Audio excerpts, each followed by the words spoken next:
আজ আমরা বিশেষভাবে সৌভাগ্যবান এবং সম্মানিত যে বাংলাদেশের তিনবারের নির্বাচিত প্রধানমন্ত্রী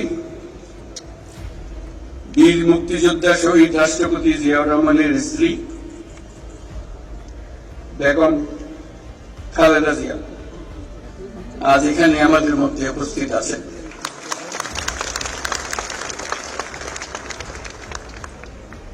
এক যুগ ধরে তিনি এই মহাসম্মেলনে অংশগ্রহণ করার সুযোগ পান নাই, আজকে সুযোগ পেয়েছেন। আমরা সবাই আনন্দিত এবং গর্বিত যে আমরা এই সুযোগ দিতে পেরেছি আপনাকে। শারীরিক অসুস্থতা সত্ত্বেও এই বিশেষ দিবসে সবার সঙ্গে শরীর খাওয়ার জন্য আপনাকে আবারও ধন্যবাদ। আমরা তার আশু রোগমুক্তি কামনা করছি এবং এই অনুষ্ঠানে বিশেষভাবে স্বাগত জানাচ্ছি।